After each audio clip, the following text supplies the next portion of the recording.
जैसा कि आप सब जानते हैं, रावण के 10 सिर थे और आप एक सिर से परेशान हैं। उसके पास 10 थे तो राम ने 10 बार उसका वध करना पड़ा ताकि उसे मारा जा सके। युद्ध में जीत हुई और अयोध्या राम जी वापस आ रहे। राम तय करते हैं, वो कहते हैं मैं वापस अयोध्या नहीं जाऊंगा, मैं हिमालय जाकर अगस्त्य मुनि की गुफा में कुछ समय बिताना चाहता हूँ ताकि अपने हाथों हुए पाप का मैं प्रायश्चित कर सकूं। मैंने एक ऐसे व्यक्ति की हत्या की है जो धर्मपरायण था, शिव का बहुत ज़्यादा महान भक्त था, शास्त्रों का ज्ञाता। ऐसे व्यक्ति की मैंने हत्या कर दी। एक महान राजा था, एक दयालु व्यक्ति था। बाकी सब लोग हैरान रहे। लक्ष्मण, उनके भाई, उनके छोटे भाई बोले, आप क्या बात कर रहे हैं? रावण वो जिसने आपकी पत्नी का अपहरण किया? तो राम ने कहा वो दूसरे 9 सिरों का काम था, उस एक सिर का काम नहीं था जिसमें उन 9 सिरों में लालच थी, जलन था, वासना वगैरह भरे हुए थे। लेकिन एक सिर ऐसा था जिसमें विवेक, ज्ञान, धार्मिकता और भक्ति थे। मुझे अफसोस है उस सिर को काटने का।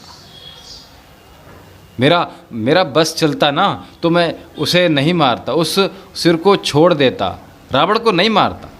किंतु लेकिन ऐसा करने का कोई तरीका नहीं था, इसलिए मुझे उसे मारना पड़ा। पर अब मुझे बहुत अफसोस, मुझे पछतावा हो रहा है उस एक सिर को काटने का। इसमें आपको ये बताने की कोशिश हो रही है कि आप सभी के पास 10 या अधिक सिर हैं, हर तरह की चीज़ें हैं। क्या आप देखते हैं, महसूस करते हैं? किसी दिन आपके सिर में लालच है, किसी दिन जलन है, किसी दिन नफरत, किसी दिन प्यार, किसी दिन सुंदरता, किसी दिन क्रोध, किसी दिन बदसूरती, या आप एक ही दिन में इन सारी चीज़ों से एक साथ गुजरते हैं? अगर मैंने आपको जलन वाले पल में देखा तो मैं कहूँगा ये व्यक्ति बहुत ही ज़्यादा जलनखोर है। अगर मैंने आपको ईर्ष्या के पल में देखा तो मैं कहूँगा ये ईर्ष्यालु व्यक्ति है, जेलस पर्सन। अगर मैंने आपको लालच वाले पल में देखा तो मैं कहूँगा ये लालची व्यक्ति है। अगर मैंने आपको वासना वाले पल में देखा तो मैं कहूँगा ये वासना से भरा हुआ है। देखिए, हर किसी के पास 10 से अधिक सिर होते हैं और अलग अलग समय पर ये अलग अलग काम करते हैं। लेकिन हर किसी के पास एक सिर होता है, कम से कम एक सिर, जो प्यार से, सुंदरता से, उदारता से, करुणा से भरा हुआ होता है, प्यार वाला होता है, करुणा वाला होता है। कम से कम एक सिर तो होता ही है, एटलीस्ट 1। तो आप अपने जीवन में सबसे बड़ी भूल ये करते हैं, किसी गुण को पहचानने और उसकी आलोचना करने की बजाय आप व्यक्ति की आलोचना करते हैं, उस व्यक्ति की आलोचना करने लगते हैं। राम यही कहने की कोशिश कर रहे हैं। उसने बहुत सारी चीज़ें की, किंतु कोई बात नहीं, वो उसके दूसरे 9 सिरों का काम था। लेकिन उस एक सिर में बहुत सारी संभावनाएं थीं जो मैंने देखी, लेकिन मुझे दुर्भाग्यवश उसे काटना पड़ा। मैं चाहता हूं आप सभी इस बुनियादी नियम का पालन करें। परिवार में, समाज में, आप कहीं भी हों, अगर आपको किसी में कुछ गलत दिखे तो हम केवल उसकी गलती की आलोचना करें, उस व्यक्ति की नहीं। जब आप दूसरे व्यक्तियों के साथ ऐसा करते हैं तो आपके साथ भी ऐसा ही होता है और ऐसा होगा।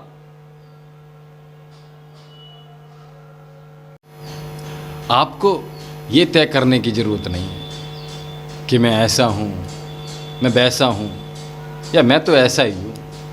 हाँ, आप कुछ पलों में वैसे रहे हैं, कुछ पलों में आप भयानक प्राणी रहे, कुछ पलों में आप बहुत सुंदर रहे हैं, कुछ पलों में आप बहुत सूरत रहे हैं, कुछ पलों में आप कमाल के रहे।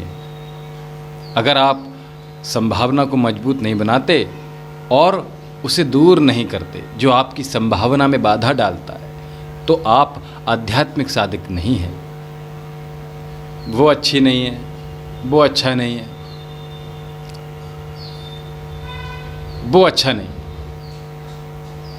वो ठीक नहीं है। और यहाँ कुछ लोग हैं जिनसे आपका परिचय ही नहीं है। वो सब अच्छे हैं, सुंदर हैं, जिनसे आपका परिचय अभी तक नहीं हुआ। वो सब सुंदर हैं। आप बस धारणा ही बनाते रहेंगे, वरना आप किसी को जितना ज़्यादा जानते हो ना, प्यार, करुणा, उदारता उतनी ज़्यादा होनी चाहिए, क्योंकि अब आप उनके संघर्षों